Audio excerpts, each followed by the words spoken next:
تم اقرار کرتے ہو کہ اللہ تمہارا اور ہر چیز کا مالک ہے. اس کے کیا معنی؟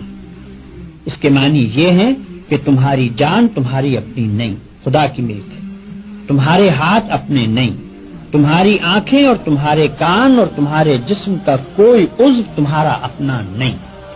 یہ زمینیں جن کو تم جوتتے ہو، یہ جانور جن سے تم خدمت لیتے ہو، یہ مال اسباب جن سے تم فائدہ اٹھاتے ہو، ان میں سے بھی کوئی چیز تمہاری نہیں. ہر چیز خدا کی ملک ہے اور خدا کی طرف سے عطیے کے طور پر تمہیں ملی.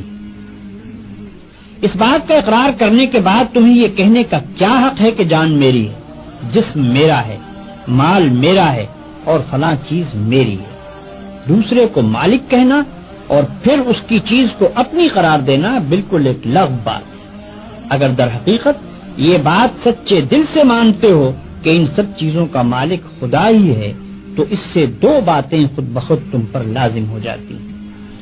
ایک یہ کہ جب مالک خدا ہے اور اس نے اپنی ملکیت امانت کے طور پر تمہارے حوالے کی ہے تو جس طرح مالک کہتا ہے اسی طرح ان چیزوں سے کام لینا چاہیے. اس کی مرضی کے خلاف ان سے کام لیتے ہو تو دھوکہ بازی کرتے ہو. تم اپنے ان ہاتھوں اور پاؤں کو بھی اس کی پسند کے خلاف ہلانے کا حق نہیں رکھتے. تم ان آنکھوں سے بھی اس کی مرضی کے خلاف دیکھنے کا کام نہیں لے سکتے. تم کو اس پیٹ میں بھی کوئی ایسی چیز ڈالنے کا حق نہیں ہے جو اس کی مرضی کے خلاف ہو. تمہیں ان زمینوں اور ان جائیدادوں پر بھی مالک کے منشا کے خلاف کوئی حق حاصل نہیں ہے. تمہاری بیویاں جن کو تم اپنی کہتے ہو اور تمہاری اولاد جن کو تم اپنی کہتے ہو، یہ بھی صرف اس لیے تمہاری ہیں کہ تمہارے مالک کی دی ہوئی. لہذا تم کو ان سے بھی اپنی خواہش کے مطابق نہیں بلکہ مالک کے حکم کے مطابق ہی برتاؤ کرنا چاہیے. اگر اس کے خلاف کرو گے تو تمہاری حیثیت غاصب کی ہوگی.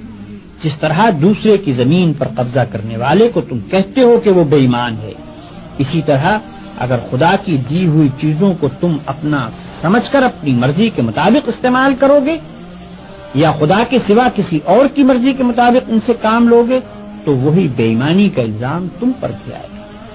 اگر مالک کی مرضی کے مطابق کام کرنے میں کوئی نقصان ہوتا ہے تو ہوا کرے. جان جاتی ہے تو جائے، ہاتھ پاؤں ٹوٹتے ہیں تو ٹوٹیں، اولاد کا نقصان ہوتا ہے تو ہو، مال و جائیداد برباد ہو تو ہوا کرے.